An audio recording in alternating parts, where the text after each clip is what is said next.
I am a 44-year-old woman who recently lost her husband at the age of 48. We spent 20 long years together and married twice during that period.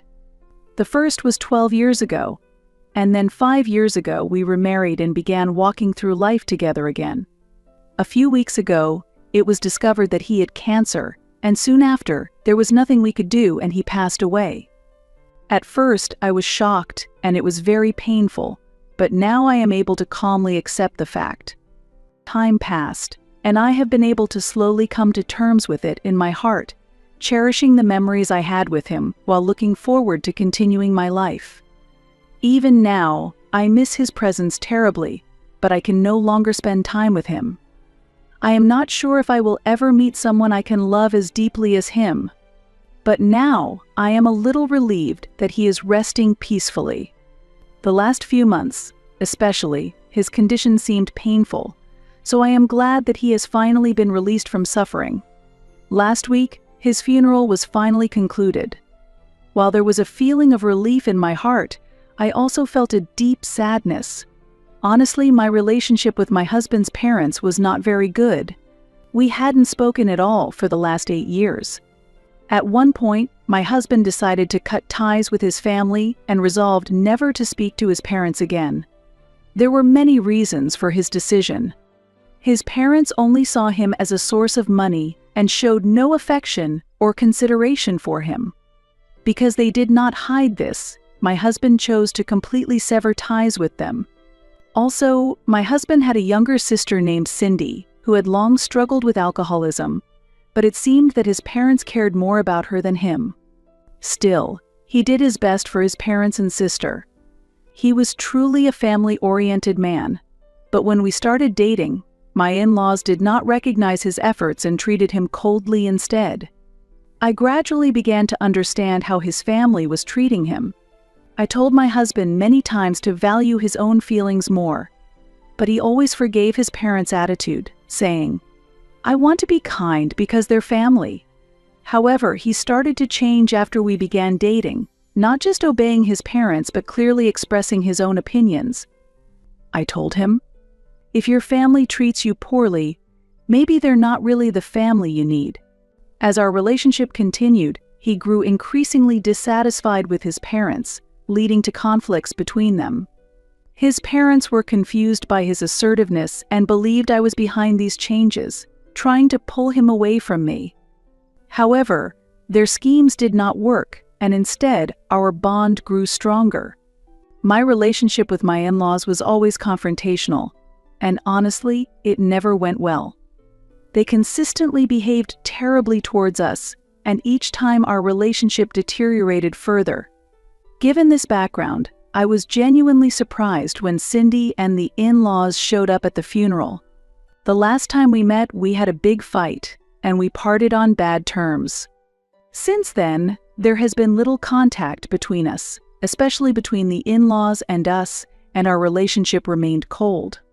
Even after we were married, our relationship with the in-laws did not improve, and we naturally kept our distance from them. However, one year we were invited to a Christmas dinner by the in-laws, and we decided to attend as a minimum courtesy, but this would later turn out to be a big mistake. That dinner would become the catalyst for further cracks in our relationship, because from the moment we arrived, they kept criticizing his new business and assuming it would fail, making it the only topic of discussion. After the party, we questioned the in-laws about their criticism of my husband's business. They said they just wanted him to face reality. They also warned, "You shouldn't follow your sister's example." Actually, Cindy had started a similar business after my husband announced his venture. His business involved recycling plastic products. Unlike Cindy, he conducted market research and had a solid plan. This led to a major argument, and we decided never to contact them again and left the scene. It was clear that Cindy had failed in her business because she lacked my husband's keen intuition and had never made an effort herself, relying solely on his help. 8 years passed, and the in-laws never contacted us. They probably knew my husband had cancer, but despite that, they never reached out or visited us. Yet I was shocked and appalled when they appeared at the funeral. Seeing them for the first time in years stirred mixed emotions in me. During the funeral, I kept a close watch on them, but they didn't act unusually. Still, I couldn't help but wonder why they had come to the funeral. After it was over, they approached me, but I had no intention of accepting their words. I thanked them calmly for their condolences, but told them I did not wish for any further involvement and asked them to leave. I had not wanted deep involvement with them, even when my husband was alive. So now that he was gone, I felt even more that contact with them was pointless and made that clear. Then they stopped pretending and said they had something to talk about. I told them to wait until everyone had left because I was curious about what they wanted to discuss. After everyone had gone, I decided to listen to them outside the venue. Cindy had left with the others without waiting, so it was just me and my in-laws left. They explained that they had debated visiting my husband during his hospitalization, but ultimately decided against it as his condition had worsened significantly. They didn't want to burden him further.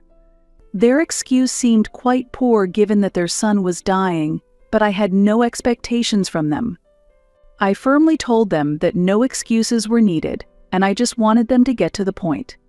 After a long day, I didn't have the energy to waste any more time. My attitude clearly surprised my in-laws, but I thought it was a natural reaction. I felt the reason they had come was probably to say a proper goodbye to their son, my husband.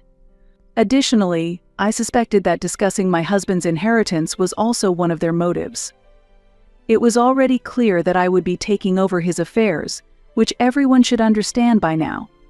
That was his wish, and I had supported him in everything, so it was a natural progression. The documents were already prepared. When they broached the subject, I informed them that they had no rights whatsoever. Everything was decided from the beginning, and all legal proceedings were arranged as soon as we knew about his illness. I quickly realized they were trying to involve Cindy in the business, but I had no intention of accepting that. After a brief silence, they asked if they couldn't take over the business, could they at least inherit some real estate? They expressed a desire to own our house, which we had invested considerable time and effort in designing. Apparently, they thought they could get the house since they had no real estate of their own. They said the house was too big for me to live in alone. They talked about wanting to change their own home, planning to move into ours and rent out their house to increase their income. Hearing this proposal, I was truly shocked. After not contacting us for 8 years, showing up suddenly at the funeral and asking to take over the house we built was utterly unacceptable. I felt outraged and yelled at them to leave. I couldn't stand looking at them. I already harbored significant anger towards them, and I believe they felt similarly towards me, as I had shouted at them twice before. When I raised my voice, they immediately retorted, "We just want to have a calm discussion." But I responded coldly. They didn't like that and said, "You should show more respect to your elders." I quickly rebutted. I pointed out their lack of respect for the deceased, criticizing them for appearing like vultures at this moment, right after my husband had been buried. They were upset that I had rejected their polite request. They threatened to sue for my husband's estate, further complicating the situation. For the record, there was a will, and it stated that all his possessions were to be transferred to me. I couldn't understand why they would make such threats. When they mentioned suing, I thought it was a bad idea. My husband had clearly stated that even if they went to court, they would never win. They blamed me for not speaking to their son for 8 years and for not being able to reconcile, but I didn't accept that reasoning. They believed I manipulated my husband to turn against them and ensured that they would be left with nothing. I was appalled, told them to leave, and after they left, I drove home. At that time, I was so angry that I couldn't think calmly and completely forgot about the video my husband had asked me to show his parents if they came to the funeral. I had completely forgotten about it until I got home and remembered. Indeed, I clearly remembered preparing and recording the video with him a month before he passed away. I knew this video would be very painful for the in-laws, After resting for a few days, I decided to tell my in-laws how they had treated their son, and that the cause was not me, but themselves.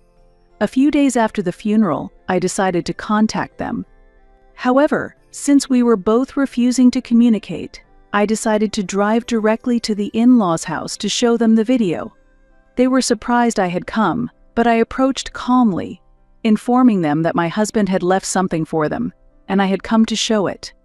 I could feel that they strongly wanted to close the door on me, yet I also felt that they were interested in what I had to say. However, they were curious about the content, so we went to the living room and watched the video together. My husband might have foreseen that his parents would trouble me after his death. That's why he had arranged all the necessary legal measures. The content of the video was him criticizing his parents' past actions. He talked about how his parents treated Cindy specially, always prioritizing her and putting him second. He also talked about the terrible treatment he received from his parents during high school. His parents refused to pay any expenses for his college education, and instead, they partied day and night. Yet, whenever his sister started something, they spared no expense, spending thousands of dollars on her. When he started his first job, his parents were always comparing him and Cindy. At that time, Cindy was making a bit more money than my husband. However, his parents' dismissive attitude toward his startup plans was utterly unacceptable. They never admitted their mistakes, and when my husband was diagnosed with cancer, they avoided talking to him. Now, they have no right to complain to me. My husband thought that leaving them nothing was most fitting for them. In the video, he told them never to appear before me again, and since they had been as good as absent from his life, his death should not matter much to them. Similarly, my husband did not concern himself with his parents or family, because for him, the only true family was me. Those words warmed my heart, and tears involuntarily spilled from my eyes. At the end of the video, the words he spoke about me were particularly impactful, and by the time it finished, the in-laws were at a loss for words. After it ended, I stood up calmly and said, "Even if you sue, I will use this video as evidence that my husband cut off relations with you and left nothing. He had been treated horribly by his parents for years, and they should not blame anyone but themselves. I hope they understand that this situation was not due to my influence or manipulation. Instead of accepting this, they blamed me and accused me of being cruel to show them the video while they were grieving the loss of their son. Furthermore, they claimed I had used an editing app to alter the deceased's face in the video, continuously constructing illogical theories to evade their guilt. When I responded that I had no obligation to prove anything, they called me selfish and said I did not deserve what my husband had left me. They seemed confused while accusing me. Since then, I have wondered if it was right to show them that video. While the in-laws had always treated my husband poorly, they were undeniably his family. I regret showing the video to my in-laws a little. It's been a week since I visited them, and they have yet to contact me. On the day I left their house, they were furious, accusing me of intentionally trying to hurt them, threatening to stop the lawsuit, or instigating them to contest the will. If they wish to proceed in that manner, they are free to do so. However, it would only be a waste of their time and money, as they will gain nothing from it. Still, if they intend to ignore the video's contents and go to court, I will not stop them. Since then, I've been busy every day, with no time to think deeply about this matter. Right now, focusing on work is my top priority. I must face realistic challenges and future considerations without dwelling on grief. I am truly fortunate to have supportive parents. I've been spending these last few days with them, and it's been a great help. When I return home exhausted from work, my parents take care of all the household chores. My father has encouraged me by taking on all the responsibilities my husband used to handle, such as paying bills and shopping for groceries. I am naturally forgetful, so my mother handles the cooking and cleaning. We had a housekeeper before, but she had to leave for personal reasons. I told my parents about it a few days ago, and the next day, they arrived at my house with their bags. I am truly grateful for my parents' kindness and happy that they care so much about me. On the other hand, it seems my in-laws have decided to contest my husband's will. I was informed about this by my husband's lawyer. Nevertheless, I feel that even if they lose the lawsuit, it won't cause a major issue. I was surprised when they sent me an email saying that the method I used to drive them away was wrong. They felt that the video did not prevent them from achieving their goals. To them, what my husband had built should naturally pass into their hands. Because he was their blood relative before he was my partner, they believe they have a stronger right to his estate. They assert not only their right to his property, but also insist they are entitled to the business shares they consider rightfully theirs. However, courts make decisions based on law, not emotions, so their sense of entitlement will likely not help them in the lawsuit. Thinking the email could be useful evidence, I forwarded it to my lawyer. I am still living with my parents, and their support has been very helpful. My parents have also offered to speak with my in-laws to try and resolve the issue amicably. As parents, they believe that negotiating might improve the situation. However, I told my parents that it's fine, and that I prefer the in-laws to proceed with the lawsuit. I know that the lawsuit will be a massive waste of time and money for them. My real goal is to have my in-laws exhaust their resources and time. Over the past few weeks, friends and acquaintances have been visiting to express their condolences and concern. Some who could not make it to the funeral have been in touch, and I've been busy with responding to them and my work commitments, leaving little time to deal with my feelings.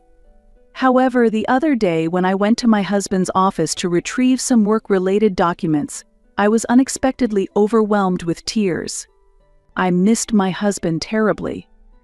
I could imagine him standing there, and I wished I could tell him how much I loved him and how lonely I felt, but the realization that it would never happen again was heart-wrenching.